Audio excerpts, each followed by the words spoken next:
नमस्कार, स्वागत है आप सभी का हेल्थ सेगमेंट में। मैं हूं आपके साथ सुनील चौहान। आज हम आपको बताएंगे कि विटामिन डी हमारे लिए कितना इम्पोर्टेंट है।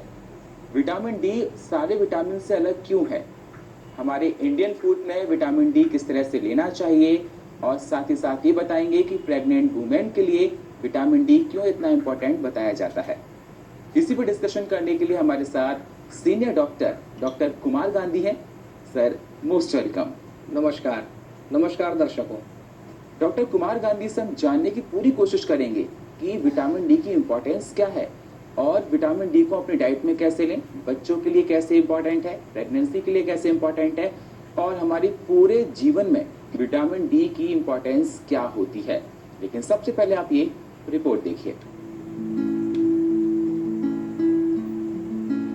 विटामिन डी हर विटामिन की तरह हमारे शरीर के लिए बेहद जरूरी है, लेकिन क्या आपको पता है कि हर विटामिन से अलग है विटामिन डी।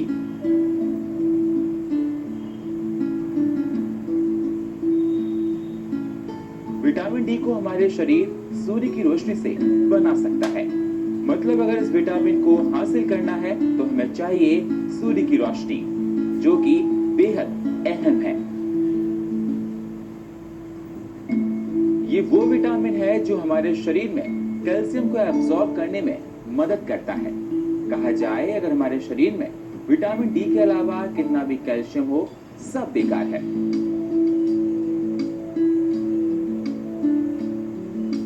हमारी हड्डियों को कैल्शियम जब मिलेगा जब हमारे शरीर में विटामिन डी होगा। हालांकि हम लोग ऊपरी सप्लीमेंट से विटामिन डी ले सकते हैं, पर सूर्य की रोशनी सबसे ज्यादा अहम मानी जाती है इस विटामिन को पाने में। अगर आपको थकावट होती है, डिप्रेस्ड रहते हैं या कमजोरी महसूस होती है या सूरज की रोशनी से बचते हैं, तो जान लीजिए आपको विटामिन डी डिफिशियंसी हो सकती है।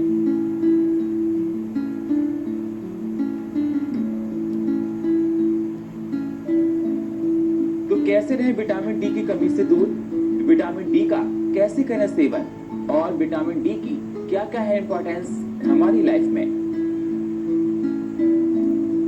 इसी को बता रहे हैं सीनियर डॉक्टर कुमार गांधी।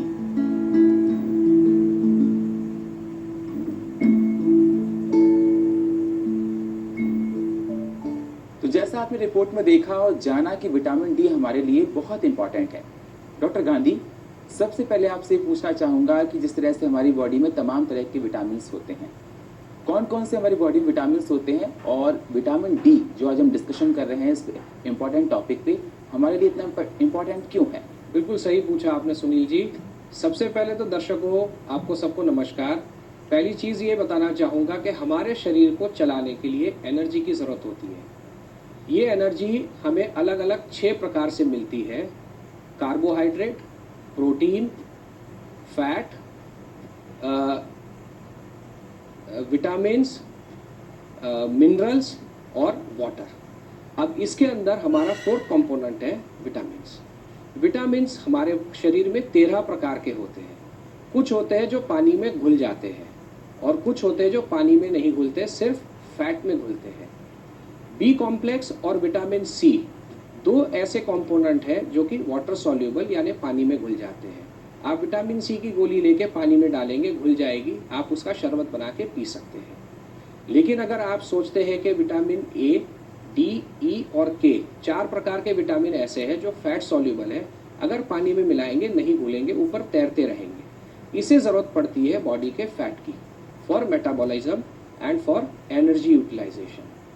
बिल्कुल, आपने बताया कि मेटाबॉलिज्म के लिए बहुत इंपॉर्टेंट है और एनर्जी के लिए हमारे लिए बहुत इंपॉर्टेंट है। सर, हम लोग इंडियन फूड में लोग कहते हैं कि विटामिन डी बहुत ज़्यादा कम होता है। जैसे आप गायनिकोलॉजिस्ट हैं और जब भी आप किसी प्रेग्नेंट लेडी को देखते हैं तो आप कहते हैं कि आयरन लो, फॉलिक एसिड लो, क्योंकि वो इंडियन फूड में बहुत कम होता है। वैसे सर, हमारी बॉडी में विटामिन डी की जो क्या कहते हैं कमी बहुत बार कम देखी जाती है, तो डाइट के हिसाब से सोर्सेस कौन कौन से हैं, हमें किस तरह से लेना चाहिए? बहुत महत्वपूर्ण सवाल है, क्योंकि हमारे जितने भी विटामिन है 13 types of vitamin are available in the market, जिसमें से 12 हमें टैबलेट फॉर्म में भी मिल जाते हैं। इवन ये हमें मिल जाते हैं खाने पीने के सोर्सेज से। लेकिन विटामिन डी एक ऐसा है जो कि हमें मिलता है मेनली सन एक्सपोजर से, सनलाइट से मिलने वाला ये विटामिन है। ये सन एक्सपोजर होने के बाद स्किन के अंदर से कोलेस्ट्रॉल का इस्तेमाल करके एक प्रकार का विटामिन डी का इनएक्टिव फॉर्म बना के लिवर तक भेज देता है। जब लिवर तक ये चला जाता है तो इसके बाद ये दो प्रकार में स्प्लिट हो जाता है। एक एक्टिव फॉर्म लिवर खुद बना देता है, दूसरा एक्टिव फॉर्म ये यहाँ से किडनी के जरिए जाके एक्टिवेटेड फॉर्म, जिसको हम कैल्सिट्रियोल कहते हैं, उस फॉर्म में ये कन्वर्ट होता है। जब ये दोनों ही एक्टिव फॉर्म लिवर के अंदर और किडनी के अंदर काम करते हैं तो इनका काम होता है कि बॉडी के इंटेस्टाइन्स के अंदर जो हमने खा रखा है उसमें से कैल्शियम, आयरन, मैंगनीज, फॉस्फेट्स और बाकी प्रकार की सारी तत्वों को पिकअप करके अलग अलग डेस्टिनेशंस पे पहुंचाए, ताकि उन सबको सुविधा मिले। जैसे कि विटामिन डी से कैल्शियम अब्जॉर्प्शन होके बोन के अंदर जाता है, जिससे बोन स्ट्रांग होता है। तो इस प्रकार से अगर सन एक्सपोजर कहीं पे भी कम है तो हमारे शरीर के अंदर विटामिन डी का सिंथेसिस कम होगा। पर डे हमें minimum 10 minutes of a mid day sunlight, ये बहुत ज़रूरी है हमारे लिए। इससे हमारे बॉडी के अंदर अराउंड 10,000 इंटरनेशनल यूनिट्स तक की विटामिन डी का सिंथेसिस हो जाता है, जिसमें से अराउंड 400 to 800 इंटरनेशनल यूनिट्स हमारे शरीर में एक्टिव फॉर्म में बन जाता है किडनी और लिवर के जरिए, जो कि हमारे कैल्शियम को डिपॉजिट कराने में और बोन्स को स्ट्रांग बनाने में हेल्प करता है। बिल्कुल, बहुत अच्छा डॉक्टर गांधी आपने बताया कि हमारे बोन्स के लिए विटामिन डी बहुत इंपॉर्टेंट है सर। और जिस तरह से आपने कहा कि 10 to 15 मिनट्स सर बहुत ज़्यादा रिक्वायरमेंट है सनलाइट की, और मैंने रिसर्च में पढ़ा है कि अर्बन एरियाज़ में 80% लोगों के अंदर विटामिन डी की कमी होती है। और सर अगर जैसे विटामिन डी की कमी किसी के अंदर देखी जाए तो कौन से टेस्ट कराने चाहिए? बिल्कुल सही पूछा आपने। विटामिन डी की कमी चेक करने के लिए ब्लड का एक ही टेस्ट मात्र काफ़ी है, उसे कहते ही विटामिन D3 टेस्ट है। ये आमूमन हर लेबोरेटरी जो कि अच्छी लेबोरेटरी है वहाँ पे अवेलेबल है। थोड़ा सा ये कॉस्टली टेस्ट ज़रूर है, लेकिन इससे हम पता लगा सकते हैं कि हमारे शरीर में विटामिन डी की मात्रा ठीक है या कम है। नॉर्मल रेंज इसकी होती है हमारी 20 to 100 इंटरनेशनल यूनिट्स। जहाँ ये लेस देन 10 हो जाता है हम उसे सीवियरली डेफिसिट कहते हैं। 20 to 80 इज एक्सेप्टेबल। 35 to 50 की रेंज में अगर आपका विटामिन डी चल रहा है तो your body is doing very well. Vitamin D सिर्फ इम्पॉर्टेंट नहीं है, इसके साथ कैल्शियम भी इक्वली इम्पॉर्टेंट है, जो आजकल की हमारी अर्बनाइजेशन में उसका भी इंटेक हमने कम कर दिया है। सोर्सेज क्या है कैल्शियम के लिए? दूध लेना बहुत ज़रूरी है, मिल्क एंड मिल्क प्रोडक्ट्स जिसको हम कहते हैं dairy products, green leafy vegetables जो हरी सब्जियां हैं, बीन्स है, और अगर कोई नॉनवेज लेता है तो फिश है। ये चीज़ों में कैल्शियम हमें अधिक मात्रा में मिलता है। अगर विटामिन डी बॉडी में है, एक्टिवेटेड है, जो कि इंटेस्टाइन से कैल्शियम को डिपॉजिट कराएगा बोन्स में और स्ट्रॉन्ग बनाएगा। लेकिन जब तक कैल्शियम बॉडी में नहीं होगा तो बोन्स तक वो पहुंचाएगा क्या? इसलिए विटामिन डी के साथ साथ कैल्शियम का टेस्ट कराना भी ज़रूरी है। हमारी बॉडी में कैल्शियम की मात्रा होती है 8.5 to 10.5 मिलीग्राम %। जो नॉर्मल हमारे साथ होना चाहिए वो अराउंड 9 to 9.5 की रेंज में होना चाहिए। Anything less than 7 is again severely deficit calcium के लिए भी है। अगर ये इतना डेफिसिट कैल्शियम है और विटामिन डी कम आता है तो पहले कैल्शियम ठीक कराया जाए और उसके बाद ही विटामिन डी की टैबलेट ली जाए, वरना एक और प्रॉब्लम हो सकती है जिसको हम टेटनी कहते हैं, जिसमें कि हाथ पांव अकड़ जाते हैं। ये कैल्शियम कम है, विटामिन डी एक्टिवेट हो गया है, उसने सारा कैल्शियम इंटेस्टाइन से निकाल के सिर्फ बोन्स तक पहुंचाया, तो बाकी जहां कैल्शियम की रिक्वायरमेंट है वो घट जाने की वजह से ऐसा होता है। यानी कि आप रिपोर्ट्स कराइए, ट्रीटमेंट खुद में मत करिए, ट्रीटमेंट के लिए डॉक्टर से संपर्क करें। बिल्कुल, ट्रीटमेंट के लिए आप लोग बैठे हुए हैं सर। जिस तरह से आपने कहा कि सनलाइट बहुत ज़रूरी है, क्योंकि बहुत से अर्बन एरियाज़ में ये देखा जाता है कि सनलाइट प्रॉपर नहीं मिल पाती और लाइफ स्टाइल हमारी ऐसी हो चुकी है। और साथ ही साथ आपने कहा कि मिल्क को लेना बहुत ज़रूरी है sir. At the age of 55 years अगर फीमेल की बात करें, मेनोपॉज स्टेज होती है और बहुत ज़्यादा देखा जाता है कि लोग कहते हैं कि मेरी हड्डियों में दर्द हो रहा है, कि ऑस्टियोपोरोसिस की प्रॉब्लम हो गई है। तो कहते हैं कि विटामिन डी की डेफिशिएंसीज उनको बहुत बार हो जाती है। तो प्लीज इसको एलोबरेट कीजिए, अगर जो दर्शक हमारे ऐसे प्रोग्राम को देख रहे हैं उनको एक अच्छा सा मैसेज दीजिए। जो आपने पूछा है मेनोपॉजल वीमेन के लिए 45 इयर्स की एज तक हर महिला को महीना आता रहता है, माहवारी होती रहती है। जब ये बंद हो जाती है तो बॉडी के अंदर कुछ हार्मोन्स की चेंजेस आते हैं। अब ये हार्मोन के चेंजेस की वजह से, इसके उथल पुथल की वजह से विटामिन डी की सिंथेसिस भी थोड़ी कम हो जाती है। क्या होता है इनके अंदर कि जैसे जैसे हार्मोन कम हो जाएगा, लिवर के अंदर जो मेटाबॉलिज्म कैपेसिटी है वो थोड़ी कम हो जाती है। जैसे ही मेनोपॉज होता है, किसी भी महिला का 2 से 3 किलो वजन बढ़ सकता है। ओबेसिटी भी एक रीजन होता है विटामिन डी का सिंथेसिस कम कराने के लिए। अगर ये सारी चीजें मिली जुली हो जाएगी तो विटामिन डी की जो कमी हो जाएगी, प्लस साथ में हमारा ईस्ट्रोजन बहुत इंपॉर्टेंट कंपोनेंट होता है किसी भी महिला के लिए, जिसकी भी कमी मेनोपॉज के बाद शुरू हो जाती है। ईस्ट्रोजन कम हो गया है, विटामिन डी कम हो गया है, बॉडी के अंदर कैल्शियम पड़ा हुआ भी होगा तो भी हड्डी तक नहीं पहुंचेगा, और बोन तक ना पहुंचने की वजह से बोन पेन हो सकता है। एक और चीज हमने अपनी प्रैक्टिस में अब देखी है काफी हद तक, वो है थायराइड की प्रॉब्लम। ये हमेशा हर 3 से 6 महीने में, जब भी आप बॉडी का कंप्लीट चेकअप कराते हैं, साल में एक बार, 6 महीने में एक बार थायराइड का चेकअप भी जरूर कराइए, क्योंकि थायराइड भी रिलेटेड है जिससे कि विटामिन डी की सिंथेसिस में गड़बड़ होती है, कैल्शियम के अब्जॉर्प्शन में दिक्कत होती है, और जिसकी वजह से भी आपको बोन पेन हो सकता है, जॉइंट पेन हो सकता है, और यहाँ तक हो सकता है कि आपको एक घबराहट सी महसूस होने लगे, खासकर मेनोपॉजल वीमेन के लिए। अगर ऐसा कुछ होता है, फिर से मेरी सलाह रहेगी कि आप करीब के किसी भी गायनेकोलॉजिस्ट के संपर्क में रहिए। बिल्कुल, जैसे अगर कोई पैनिक कंडीशन होती है तो डॉक्टर से जरूर परामर्श करना चाहिए। सर, आप काफ़ी पेशेंट को रोज़ एग्जामाइन करते हैं, स्पेशली आप प्रेग्नेंट वुमेन्स को बहुत देखते हैं, और ये देखा जाए कि जब विटामिन डी की कमी देखी जाती है तो आप उनको क्या एडवाइस देते हैं? सबसे पहले तो गर्भवती महिला है, 3 चीज़ों का सेवन बहुत ज़रूरी है जो कि आपके फूड के अंदर से आपको प्रॉपरली नहीं मिल पाएगा, जिसके अंदर एक आता है फोलिक एसिड, एक आता है आयरन, एक आता है कैल्शियम। मार्केट में मिलने वाली सभी कैल्शियम की गोलियों में आपको विटामिन डी पर पर्याप्त मात्रा में दिया जाता है, जिससे विटामिन डी की कमी आपको, अगर आप सनलाइट से एक्सपोज नहीं भी होते हो तो नहीं रहेगी।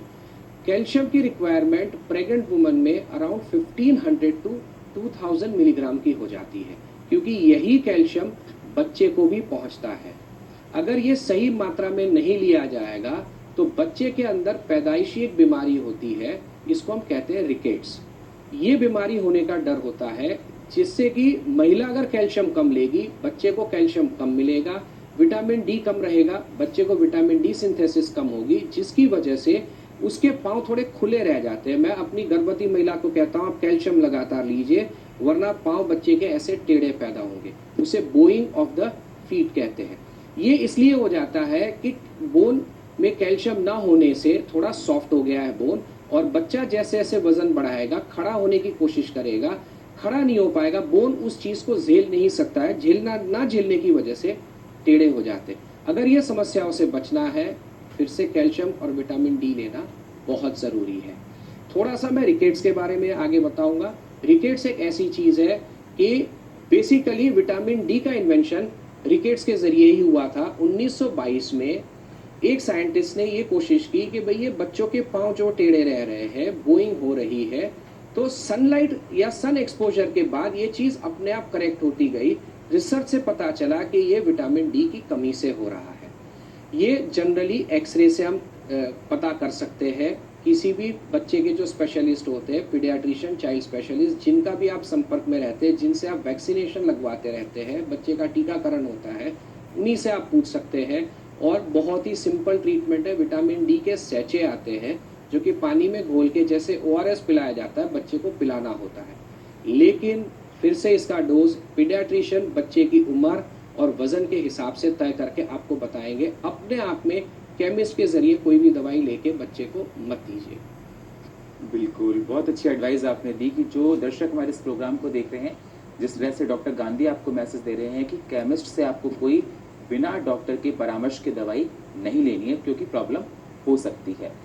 सर जिस तरह से आपने बता दिया कि सनलाइट बहुत इंपॉर्टेंट है, मिल्क का लेना बहुत इंपॉर्टेंट है और प्रेग्नेंट वुमेन के लिए आपने ये जो बात कही, सर अगर देखा जाए एग्जाम्पल के तौर पे कहूँ, अगर मेरे अंदर विटामिन डी की कमी है तो मुझे कौन कौन सी बीमारियां मेरे अंदर आ सकती है? क्योंकि कहा जा सकता है कि स्ट्रेस, हाइपरटेंशन, बीपी, बहुत सारी बीमारियां हैं जो विटामिन डी की वजह से बॉडी में डेवलप होने लगती हैं। तो प्लीज़ एक्सप्लेन कीजिए कि विटामिन डी की वजह से कौन कौन सी बीमारी हमारी बॉडी में डेवलप होने लगती है। हम शुरू करते हैं पहले बचपन से। बचपन के अंदर अगर विटामिन हमारे पास कम है, विटामिन डी, तो बच्चे की ग्रोथ, दोनों ग्रोथ ये डिपेंड करती है, cell growth and bone growth, ये दोनों ग्रोथ कम हो जाती है। अगर हम थोड़ा सा एडल्टहुड में आते हैं तो हमारे अंदर प्रॉब्लम्स आ सकती है डिप्रेशन की। इसके अलावा थोड़ा सा और अगर हम बड़े हो जाते हैं तो फिर प्रॉब्लम आती है डायबिटीज मेलाइटस की, ओबेसिटी की। लोग ये सोचते हैं विटामिन की गोली, खासकर मेरे पेशेंट्स पूछते हैं सर विटामिन की गोली खाएंगे मोटा हो जाएंगे। In fact vitamin D is a treatment for obesity. जिसको मोटापा है अगर कम करना है, विटामिन डी अगर उसमें कम है और अगर उसकी आप ट्रीटमेंट करेंगे, उसे सहायता मिलेगी वजन कम कराने के लिए।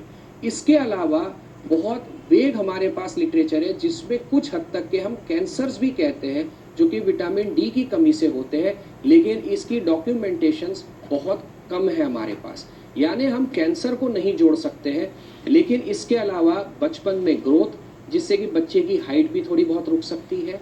इसके बाद आता है डिप्रेशन का कोई मरीज हो सकता है। इसके अलावा शुगर की प्रॉब्लम हो सकती है। उसके अलावा कभी कभार कैंसर की प्रॉब्लम भी देखी जा सकती है। बिल्कुल, और डिप्रेशन तो सर बहुत बड़ा मुद्दा है क्योंकि इस बार WHO ने वर्ल्ड हेल्थ डे पर उसको अपना टॉपिक भी दिया था। सर ये सारी बातें तो हो गई, अगर जिस तरह से आपने बच्चों की बात की, बच्चों के लिए विटामिन डी कितना इंपॉर्टेंट है? पर डे की रिक्वायरमेंट अगर हम समझते हैं, क्योंकि आजकल की जो हमारी अर्बनाइजेशन है जिसकी वजह से हमारा बच्चों को बाहर खेलने कूदने भेजने का काफ़ी हद तक कम हो गया है। बच्चों का जंक फूड खाना ज़्यादा हो गया है, मिल्क प्रोडक्ट्स बहुत कम लेते हैं। बहुत घरों में मैं अक्सर पेशेंट से पूछता हूँ, माँ खुद में आधा ग्लास दूध पीती है, बच्चा तो जी दूध पीता ही नहीं है, वो तो जी उसको चिप्स खिला लो, उसको जी वो मैगी खिला लो। अब अगर ये करते रहेंगे तो बच्चे के अंदर विटामिन डी की कमी आ सकती है। हमें एक दिन के अंदर ग्रोथ के लिए minimum 400 international units of vitamin D की ज़रूरत होती है।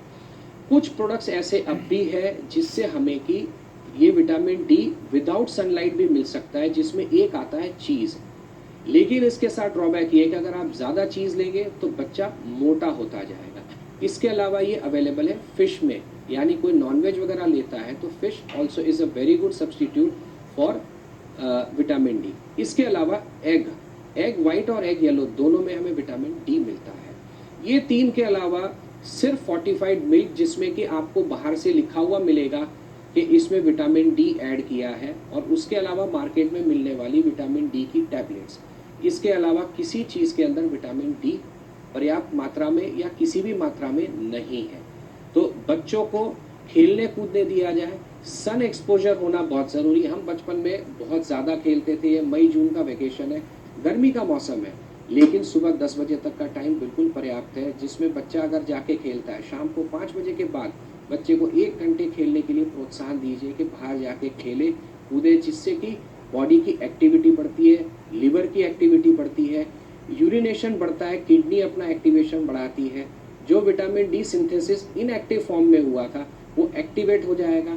बच्चे को भूख लगेगी, दूध पिलाएंगे, कैल्शियम लेगा, बच्चे के बोन्स मजबूत होंगे, वो अपनी खुद की नींद मजबूत बना पाएगा खड़े होने के लिए। बहुत अच्छा सर, कि बच्चे को अपने आप को कैसे खड़ा होना है इसके लिए पेरेंट्स को बहुत ज़्यादा ध्यान रखना है। सर ये सारी बातें तो हो गई, आज के टाइम में देखा जाता है लोग सप्लीमेंट्स बहुत लेते हैं और कहा जाता है कि सप्लीमेंट के बहुत इल इफेक्ट्स भी होते हैं। तो क्या विटामिन डी का सप्लीमेंट लेना इम्पॉर्टेंट है या इसके इल इफेक्ट्स भी हो सकते हैं? ये बहुत महत्वपूर्ण सवाल हो गया। इसकी वजह यह है कि हर एक विटामिन की टॉक्सिसिटी नोन है हमारे लिए, कि कोई भी विटामिन या कोई भी चीज़ बॉडी के अंदर या हम अपने जीवन काल के अंदर भी अगर पर्याप्त मात्रा से अधिक करेंगे तो उसका नुकसान हो सकता है हमें।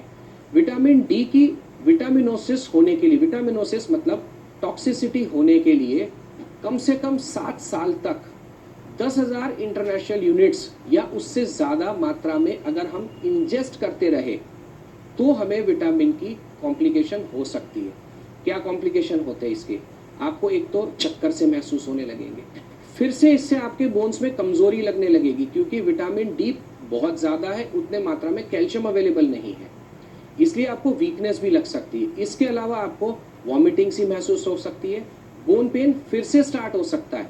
तो कभी आप विटामिन डी की ट्रीटमेंट पे है, आपका बोन पेन ठीक हो गया था, आपके जॉइंट पेन कम हो गए थे, अब फिर से रीस्टार्ट हो रहा है, तो भी एक बार ध्यान दीजिए कहीं विटामिन डी ज़्यादा तो नहीं जा रहा है। क्योंकि अगर आप एक्सटर्नली ले रहे हैं, जो भी आपको मार्केट में मिल रहा है वो ले रहे हैं, तो उसका कोई कंट्रोल नहीं है। जो सन एक्सपोजर है, अगर आप 10 मिनट की बजाय 2 घंटे भी एक्सपोजर करते हैं तो बॉडी अपना एक मैकेनिज्म चलाती है कि जितना उसको विटामिन डी सिंथेसाइज करना था कर दिया, उसके बाद वो शट डाउन हो जाता है। फिर जब उसकी ज़रूरत अगले दिन होती है वो फिर से रीस्टार्ट करता है। तो जो भी आप मार्केट से मिलने वाली चीज़ें लेते हैं उसके ज़रिए आपको टॉक्सिसिटी के चांसेस रहते हैं। फिर से डॉक्टर के संपर्क में रहिए, केमिस्ट के संपर्क में इन चीज़ों के लिए मत रहिए, आप सुखी रहेंगे इसमें। बहुत अच्छी से आपने बताया कि किस तरह से लाइफ में हैप्पीनेस लाई जा सकती हैं और किस तरह से अपनी बॉडी की देखभाल करनी है। सर, इतने सारे विटामिन हैं, विटामिन डी को सबसे अलग क्यों माना गया है और विटामिन डी की इतनी इंपॉर्टेंस क्यों मानी जाती है? अब ये है कि विटामिन डी को अगर हम लिटरेचर जो कि हम ही पढ़ते हैं उसमें अगर हम देखते हैं तो इसे एक हार्मोन का हम प्रमाण भी देते हैं। Difference between vitamin and hormone क्या है? विटामिन है वो एक पर्टिकुलर पार्ट के लिए काम करेगा। विटामिन ए है, उसका काम है कि ब्लाइंडनेस, आंखों को सही रखे। विटामिन ई का काम है एंटीऑक्सीडेशन या आपकी एजिंग को थोड़ा सा रोकता है। विटामिन बी कॉम्प्लेक्स का काम है कि बॉडी के अंदर जो आपको छोटी बड़ी समस्याएं होती है प्लस बॉडी में इम्यूनिटी कम होती है वो ठीक कराता है। विटामिन सी का काम है कि अगर आपको कहीं ब्लीडिंग, गम्स वगैरह कुछ प्रॉब्लम है तो उसको ठीक करता है, यानी इट इज टारगेटेड। जबकि विटामिन डी मल्टी फैसेट है। मल्टी फैसेट का मतलब हुआ कि उसका काम है बोन्स भी ठीक रखना, उसका काम है आपका मूड भी ठीक रखना, उसका काम है कि आपकी एजिंग को भी ठीक रखना, उसका काम है कि आयरन को भी डिपॉजिट कराना, उसका काम है जिंक भी डिपॉजिट कराना। इस तरह से मल्टी फंक्शनल जब हो जाता है तो since it was discovered as a vitamin, हम उसका नाम भले ही विटामिन देते हैं लेकिन कुछ जगहों पे इसको हार्मोन की तरह भी लिया जाता है कि जो बहुत सारे इस तरह से हमें हेल्प करता है बॉडी के अंदर, इसलिए इसका इंपॉर्टेंस बाकी सबसे अधिक है। दूसरा, खाने पीने की हर एक चीज़ के अंदर आपको बाकी के विटामिन मिल जाते हैं। विटामिन डी आपको बहुत ही लिमिटेड सोर्सेस में मिलता है, जैसे मैंने पहले बताया, एग, फिश एंड ओनली चीज़। इसके अलावा कहीं विटामिन डी मिलता नहीं। बाकी है सन एक्सपोजर जो कि आजकल कम होता जा रहा है, इसलिए विटामिन डी की इंपॉर्टेंस ज़्यादा होती जा रही है। बिल्कुल सर, बहुत अच्छे से आपने बता दिया और किस तरह से विटामिन डी को हम लोगों को लेकर सावधानियां देनी है। जिस तरह से आपने प्रेग्नेंट लेडी की बात की, बच्चों की बात की, लेकिन लास्ट में क्वेश्चन आपसे करना चाहूँगा, बहुत ही इंपॉर्टेंट क्वेश्चन होगा सर। और कंट्रीज़ में ऐसा देखा जाता है कि सेंट्रल गवर्नमेंट ऐसे नियम बना देती है कि अगर आप मिल्क में इतने % विटामिन डी होना चाहिए। एज ए डॉक्टर आपसे एक मैसेज चाहता हूँ कि अगर हमारी कंट्रीज़ में ऐसा किया जाए तो क्या करना चाहिए, आप इसको किस तरह से देखते हैं? हम ये सजेशन दे सकते हैं थ्रू आवर अथॉरिटीज़, ये चैनल के ज़रिए हम ये मैसेज ज़रूर दे सकते हैं कि जैसे हमें पाया गया था कि थायराइड की प्रॉब्लम होती थी, हमने सॉल्ट के अंदर आयोडीन को ऐड कर दिया, फोर्टिफाइड विथ आयोडीन। बगैर उसके हमें मिलता ही नहीं, क्योंकि आयोडीन की जो मात्रा चाहिए हम नमक के ज़रिए दे सकते हैं, हर एक के घर में पहुँचती है चीज़। इसी तरह अगर मिल्क को हम फोर्टिफाई करते हैं, खासकर नाइजीरिया में है, क्योंकि नाइजीरिया में सनलाइट है ही नहीं। सनलाइट ना होने की वजह से उनकी गवर्नमेंट का रूल है कि they have fortified with the vitamin D. बहुत ज़्यादा मात्रा में नहीं चाहिए, 400 इंटरनेशनल यूनिट्स ही चाहिए होते हैं। फिर R&D जो रिसर्च एंड डेवलपमेंट डिपार्टमेंट होता है वो अपने आप ढूंढ के वो फोर्टिफिकेशन की जा सकती है। कुछ इंडिया के स्टेट्स में अभी ट्रायल पे भी है, आगे इसको बढ़ावा दिया जाए। Strong nation, better nation, healthy nation, always a successful nation. तो अगर ये करना है तो उसमें विटामिन डी अगर हम फोर्टिफाई करके दूध के अंदर दे सकते हैं, फिर से कहूँगा दूध सारे लोग लिया करें, कम से कम 1 लीटर पूरे दिन में, तो हम काफ़ी हद तक अपने बच्चों का परवरिश बेहतर तरीके से कर सकते हैं। बिल्कुल, बहुत अच्छे से आपने एक्सप्लेन किया विटामिन डी को और 3 बातें आपने बहुत बड़ी बताई कि धूप में कम से कम हमको 10 से 15 मिनट बैठना है, दूध को जरूर लेना है और एक्सरसाइज जरूर करनी है। 3 बातें आपने बताई। Thank you so much sir, आप हमारे स्पेशल एपिसोड में आए। चलते चलते कुछ और टिप्स। मैं ये ज़रूर कहूँगा, urbanisation is a very good thing, कोई बुराई नहीं इसके अंदर, लेकिन पेड़ पौधे मत काटिए। ये हमें बहुत हेल्थ देते हैं, हमारी एयर प्योरीफाई वगैरह करते हैं। मेरे घर के आगे भी मैंने बहुत अच्छा गार्डन बनाया है। It gives us a peace, एक चीज़ है। दूसरी चीज़ है, बच्चों को खेलने कूदने के लिए बहुत प्रोत्साहित करिए। हम लोग अब बच्चों को मोबाइल दे देते हैं, गैजेट्स दे देते हैं, बैठ के वो फिंगर्स पे खेल रहे हैं। It is not a correct growth for them. तीसरी चीज़ है, जंक फूड, फास्ट फूड, जो ये नाइट लाइफ है, ये सब कम कर दीजिए। स्मोकिंग, ड्रिंकिंग अवॉइड करिए, इससे भी लिवर खराब होगा, बहुत सारी बीमारियां होगी। और इसके अलावा जो है, जो बच्चा खेलता कूदता है, पढ़ता लिखता अच्छे से, जिसकी ग्रोथ अच्छी होती है, he can be a strong person. इससे इम्यून सिस्टम भी बहुत अच्छा डेवलप होता है। तो कोई भी माँ बाप अपने बच्चे की अच्छी परवरिश इस तरह से करे कि जिससे बच्चा स्ट्रॉन्ग बने, अपने आप में स्ट्रॉन्ग हेल्दी बच्चा होगा, he can perform much better than a weaker child. तो जिस तरह से डॉक्टर कुमार गांधी ने आपको विटामिन डी के बारे में बताया, और विटामिन डी बहुत इंपॉर्टेंट है हम सबके लिए, हम चाहेंगे डॉक्टर कुमार गांधी की बातों का आप फॉलो करें। अगर कोई परेशानी आपके साथ ऐसी है तो इस प्रोग्राम के माध्यम से आपकी जरूर दूर हो गई होगी। सर को मोर देन 20 ईयर्स से ज़्यादा का एक्सपीरियंस है और काफ़ी लोगों को रोज़ एग्जामाइन करते हैं। तो जिस तरह से प्रोग्राम में आपको सारी इंपॉर्टेंट नॉलेज मिली होगी कि विटामिन डी से क्या क्या हो सकता है और कैसे हमें फूड में लेना चाहिए, तो हम चाहेंगे प्रोग्राम आपके लिए बहुत ज़्यादा खास बना होगा। और फिलहाल हमारी इस खास पेशकश में इतना ही। बाकी खबरों के लिए आप बने रहिए CCN के साथ। तब तक के लिए नमस्कार।